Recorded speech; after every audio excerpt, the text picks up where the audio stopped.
Red lights need to be dealt with, even if it means the death of relationship. Ask yourself honestly, are there any red lights in your relationship?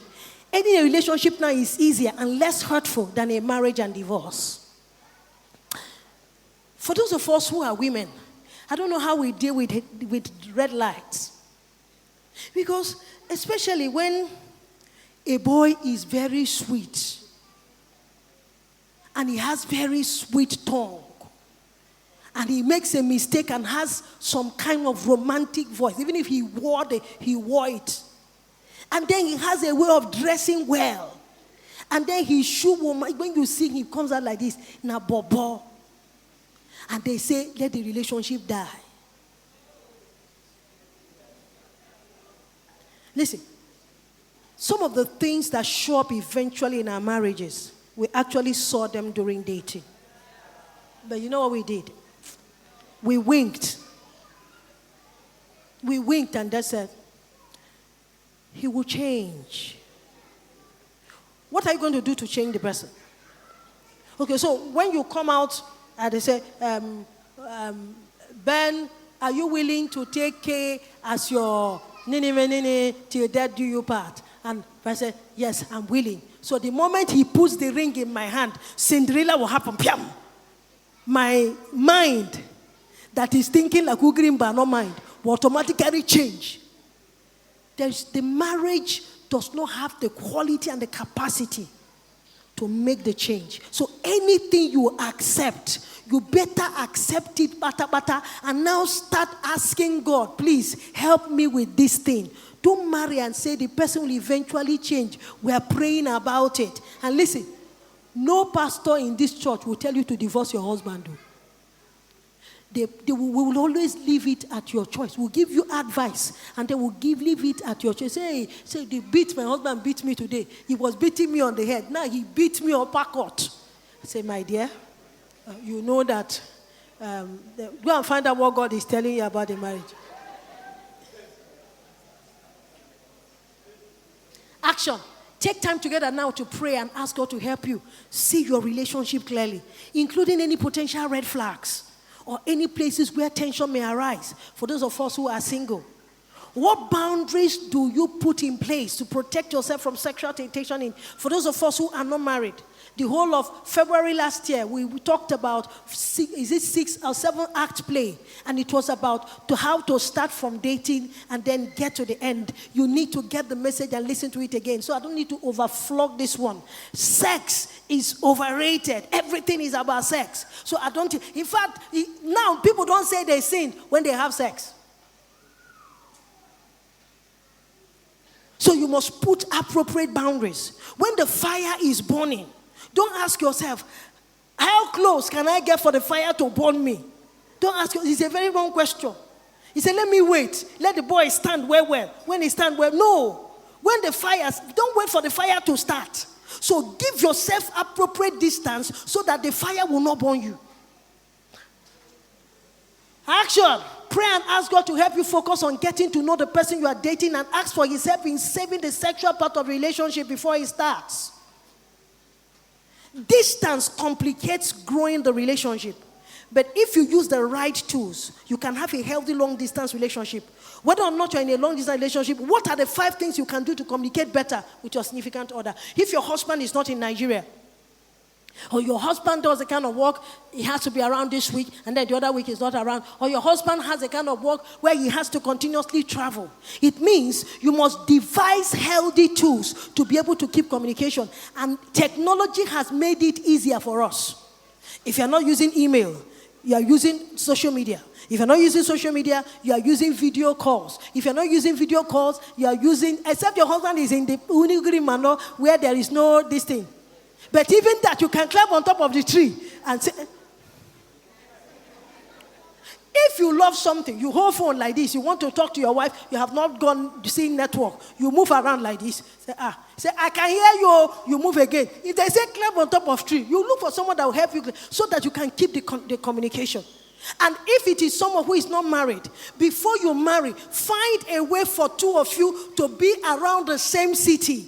Except the Spirit of the Lord expressly opens something to you. Listen, there is nothing as terrible as a root shock. where you assume that this person is like this, and then you discover that he's like this. You can't have all the pictures, but you don't need a root shock in your life. Do you know, if we are staying apart, I can be Queen Eliza. Everything I'm doing is telephone talk. And telephone talk is sweet talk. Hello, baby. I'm fine. How are you doing? Have you eaten? What did you eat? Oh, you sound so tired. Why don't you lie down? Meanwhile, behind this beautiful voice is a Jezebel in making. We need to find what are the 5 things we will constantly do to communicate better in a long distance relationship. If you are considering entering a relationship that previously ended, you need to carefully weigh the positives and the negatives. Ask yourself, question number 1. Can you help me? Why did we break up the first time? Please, when you ask yourself this question, don't just remember the time that 2 of you used to hold hands like this and go to Kada to sit down and look to each other's eyes and eat. Don't remember only that. Take an appraisal. What went wrong? The positives and the negatives. And then ask yourself, what has changed to lead to the reuniting? The things that made us break up, has it changed? If it hasn't changed, why are you going back? Is it fear of the unknown? Or is it God that is bringing us back? Am I still your friend? What are some potential trouble areas you have seen before that you may encounter again? There's nothing as bad as marrying a manipulator. There's nothing as terrible. I don't know about you. One of the things that hurt me so much is that I think that me and you are in the same boat. And then only for me to discover that while I am in a Kenedrichuku boss, you are in God is good boss. But you are using them because my eyes are closed. You are using say, oh, my sweet wife, we are in boss, Kenedrichuku boss together. And then I say, only for me to get to the end of the road and discover that the boss is not a Kenedrichuku, that the one you are in is different. What were the potential troubles? Why did we separate? If we are coming back, those things I complained about, those things I raised, have they changed? You know, in this my life as a therapist, I've seen something. Someone phones from anywhere, say, and mention 10 things. He says, you see these 10 things. I have told myself that I can't have anything to do with it. I've been dating this person for 7 years. I've been complaining about these 10 things. And one of those 10 things that you will tie wrapper, you tie 2 wrapper. You say, I don't like my wife wearing trousers. And 2 of you are young people. Say, you must tie 2 wrapper and 1 blouse. You have been complaining. I hate lies. The boy have been saying to the girl, my wife must tie 2 wrapper and 1 blouse. Oh, my wife must tie 2 wrapper and 1 blouse. Each time you see the girl wear trousers, he will complain to the girl, I'm saying to you. Oh. And the girl say, I won't tie 2 wrapper and 1 blouse. I won't tie 2 wrapper. Okay, I have gone away. Then 6 months after, he comes back. He said, I love him passionately. I love him. He said, that thing 2 wrapper and 1 blouse has not still changed. Oh. My wife must still tie 2 wrapper and 1 blouse. And then 1 year after, they are married. And the boy said, the 2 wrapper and 1 blouse.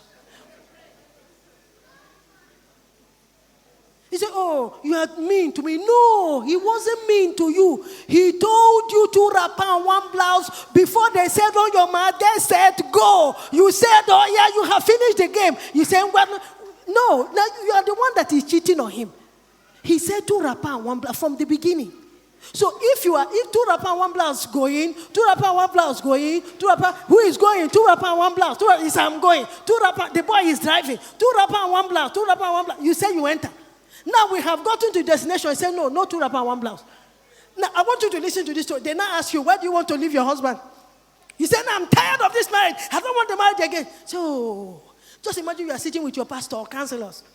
They say, my dear, BC, is your husband beating you? No. Is he flogging you? No. Is he biting you? No.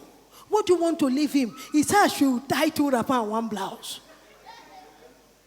Then they will ask you, is this the first time you're hearing it? He said, no, he was saying it. I didn't know he was serious.